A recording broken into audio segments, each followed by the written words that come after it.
Shalom, beloved family. All esteemed to Yahuwah. Quick video today.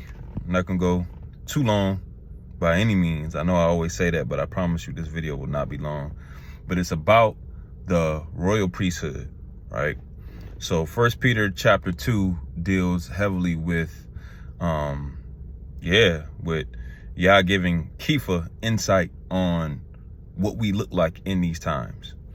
And he deals with, I think it's verse 9 where he talks about us being a peculiar people, a royal priesthood, right?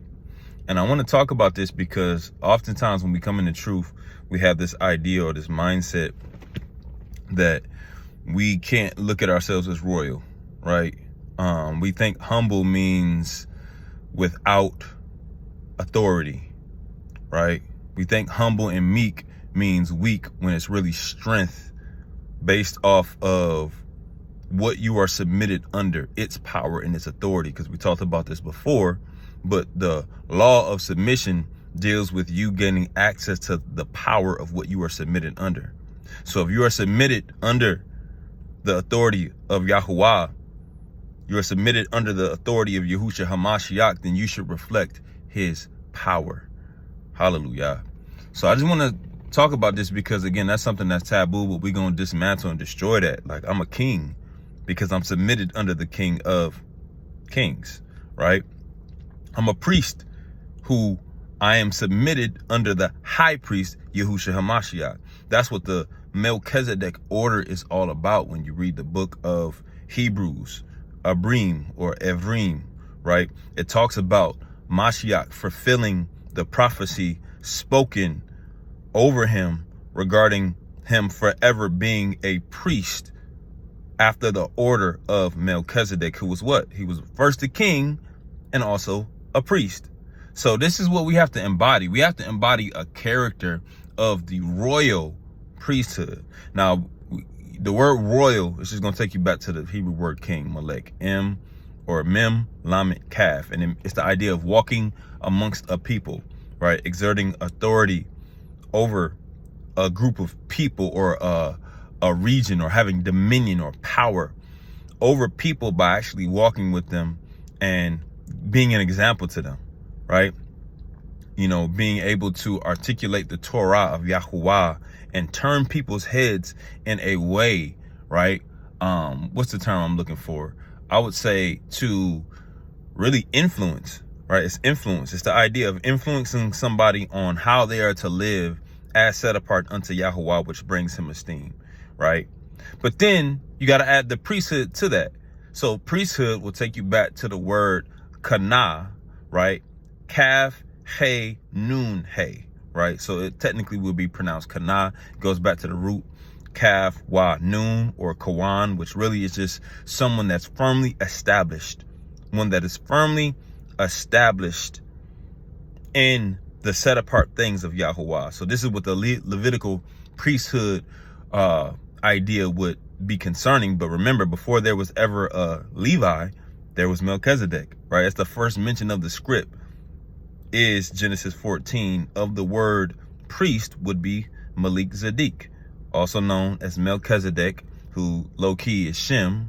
I don't say low key, but I mean, it just is what it is. That's who he was, and he had the power and the authority to, one, receive tithes unto Yahuwah and to bless Abraham, who brought him tithes of all, because what did Malik Zadik or Melchizedek represent? He represented the kingdom. Hallelujah. He represented the kingdom and the priesthood. So what this really means is, in order for you to be a functional priest before Abba Yahuwah, you have to be established. The works of your hands have to be established before Abba Yahuwah, and that's in whatever you are doing. And that's ultimately what gives you the power to turn the heads of the people unto Yah. But I want to go a little bit deeper into that word priesthood, that kana, right? Kaf, hey, noon, hey. That literally means a base of support for the people. So if whatever your work is, if whatever that is not actually supporting the people, whatever it may be, right? I mean, those of us who minister the word of Yah, obviously that's a huge support, because we're ministering the Torah of Yah. That's an honor. That's a value. That's a privilege. That's a heavy, heavy, heavy thing that me and my Isha are set apart to do.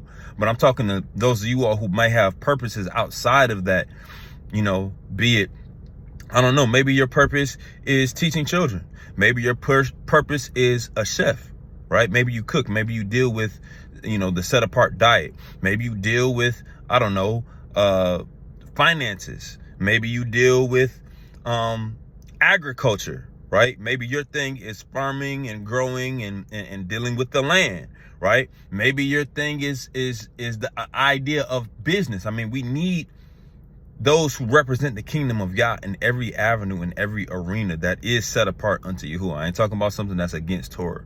I'm talking about things that are functional in Abba Yahuwah's eyes and sight. You need him to establish and bless the work of your hands. But there's a character. There is a type of lifestyle that you must live that is according to the Torah first in order for Yahuwah to actually bless the work of your hands and to prosper you, right? So I'm just ministering to you all to tell you, like, this is encouragement, right? Whatever you're doing, it shouldn't be for your own esteem. It shouldn't be for you to dysfunctionally grow in pride and for you to really just do this for yourself. It really should be for Yah, which does include you sacrificing things that are unto yourself for the benefit of Yah's people, for the benefit of someone being able to see and perceive Yah's hand upon you and to influence them to really follow whatever their Yah given purpose is. I know last year I did a series of teachings, short videos where I was dealing with vision, right? All that stuff still applies. It's just Yahuwah had to test our hearts to see who would really do that with the understanding that it's ultimately meant for you to be a support to Yah's people, right? We don't just make YouTube videos and do podcasts and do music. No, we support people. Hallelujah. And it's not based off our own power or the works of our own hands. It's only due to Abba Yahuwah's mercy and his blessing upon the things that we decided to put our hand to, which was what? Music. Then was what? Administering the word of Yah, teaching the word of Yah, right? Giving a foundation of biblical Hebrew for people who were coming into the awakening, who didn't know the depths of ancient Hebrew and its value.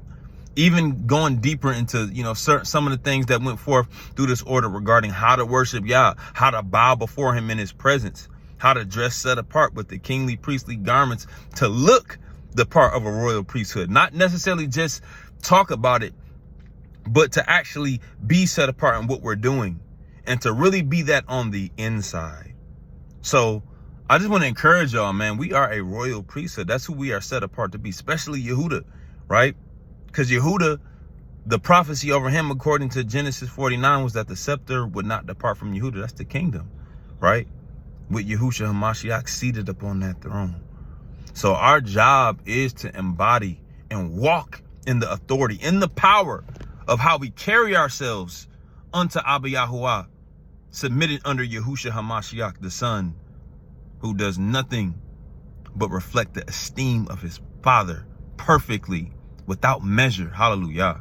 So I just want to encourage y'all, man, whatever it is that you're meant to be out here doing, you really need to seek Yahuwah. Humble yourself in your presence. Really pray and fast about these things. Really set yourself apart to do these things again, not to fulfill or to fill some type of inadequate void that you have in your heart because you desire to be seen of men or you desire to make a name for yourself. No, this is ultimately really to make Yahuwah's name great. But you got to humble yourself first. You have to be in a type of position to really receive and hear what's needed in the body to be able to meet that need. That's what the real priesthood is. Hallelujah. So, by the way, my name is El Hanuk. I'm a teacher at Moray here at Reset the Frequency, myself and my Isha, my beloved queen, Ahava Ezra Sarah. We do this 100%. The only other things that we do are things that Abba Yahuwah, like I said, the music, and the other things that Yahuwah has led us to do is ultimately to promote and speak this message of, first and foremost, who Yah is, that he is the sovereign El. He is the sovereign authority of all things created in Shamayim and in the Eretz, the heavens and the earth. But not only that, but we are his set apart people. Those of us who have been scattered to the four corners of the earth through captivity, the transatlantic slave trade. Yes, we are the sons and daughters of the southern kingdom, mainly Yehuda, but also Benjamin and Levi. Yes, that's who we are. That's our identity. That is our inheritance. Is Torah.